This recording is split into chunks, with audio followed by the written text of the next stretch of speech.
I'm here with Heather Larson, and Heather, I'd like you to introduce yourself to our viewers, who you are and why you're running for school trustee here in Richmond. Okay, thank you. Thank you for having me. You're welcome. I attended school in Richmond from grade 10 to grade 12. My daughter went through the school district all the way through. I now have grandchildren that are attending school. I worked for the district for 19 years in different positions, and I was a trustee for 4 years, this past 4 years, and I love what I do. I've learned and seen how a district comes together. Everyone in their individual position is important, and I love to be a part of that. Great answer. And I can appreciate your job has to be rewarding. Very. A couple of questions that were sent to us, Heather, was COVID-19, of course, has been on everybody's mind over the last 2 years, but it also has had a huge impact on our on the health and well-being of our students, Yeah. and their social life as well.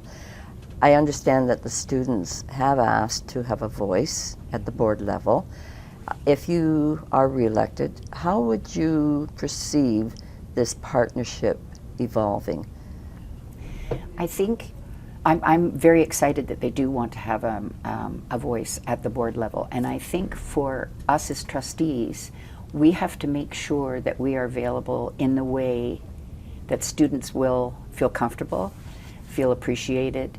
So sometimes that may mean going to them, being in the schools, not just for awards night or witnessing something happening, which is important, but making that connection with them, sitting watching they see you watching not football anymore, but a basketball game, or attending an arts night, but getting in there and really listening to them and really talking to them at their level and learning from them, because we often think as adults that we think we know what they need or what they want, and sometimes we just need to sit silently and listen and learn what that really looks like. I agree. We have very young staff here at the Sentinel, and they're fun to work with, and they're respectful of the mentoring that goes on as well. So I understand your passion for that. Yeah, it's exciting. It is. Well, we're hopefully getting back into those exciting times again. One of the questions that was sent in that I'm asking everybody is, due to COVID-19, it's had a huge impact on the health and well-being of our students. And also diversity and inclusion is another concern, which of course means that people need to be valued and appreciated and respected in this school community that you're part of, the environment. How would you, as a trustee, ensure that these policies are followed through with to incorporate that kind of an environment? As a trustee with the district, we have a strategic plan that is amazing. It's robust, and it takes all of our goals and policies and breaks it down into objectives, which then comes down to the actual activities that occur during the day. What does it look like? It's all fine to say, this is what we want to do and this is what we believe, and here's the policy, which is important because we needed to be guided by something. But what does that look like? And how do we make sure that people understand what that looks like? We're not just saying it and then ticking off the box. We really have to, again, listen, work with all the different groups, our partners, the students, the families, and make sure that what we've put together as a policy and what our philosophy is and what we believe in, that's how I believe we will actually make things happen. Well, that's good to know. I hope that message gets out there into the community, because what we hear from the media is bullying going on, and it's unfortunate, but is there an action plan? Well, you just said yes, there is. Yes. And I think that's something really critical to get out to the community. I'm glad you mentioned that, because I personally feel that as a trustee, we are a bridge from the community, between the community and the district.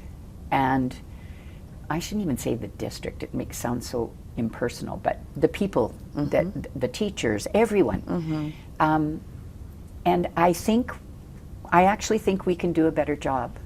As a new trustee, it was nerve-wracking to figure out what the difference is, governance, responsibility, all of these things.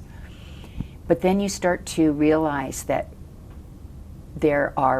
everybody has their responsibility. The senior team have their responsibility.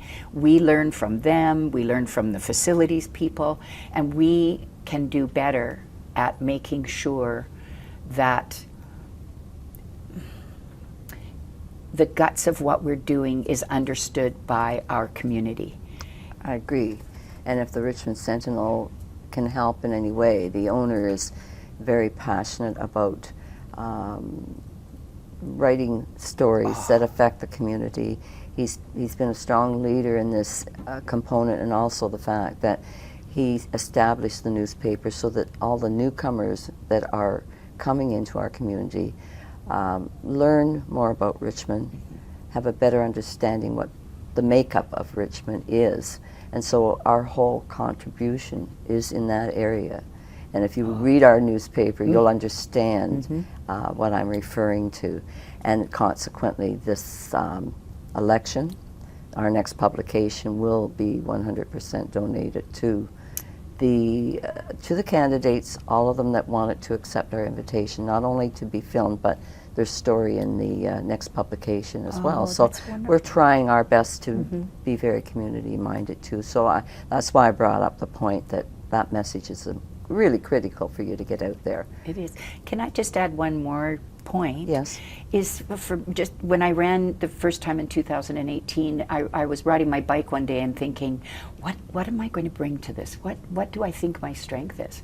And what I came up with was, I love connecting with people, and connection with people builds trust, I think. And when you connect and you feel comfortable, and then you start to trust, you're more willing to share, and when you're more willing to share, you're giving good information, and sorry if I'm going to, and so I think that we have to connect. We need to make that our number one responsibility. Well, if you are reelected, then we'll keep you at your word. I make hope sure so. that message is followed through with, because that's what the viewers want to hear, and we're trying to educate them as to what each candidate stands for. So with that said, thank you so much for being here today. Thank you. And we appreciate you participating in this. Thank you very much. You're I very appreciate welcome. this opportunity. You're very welcome. Take Thank care. you. You too.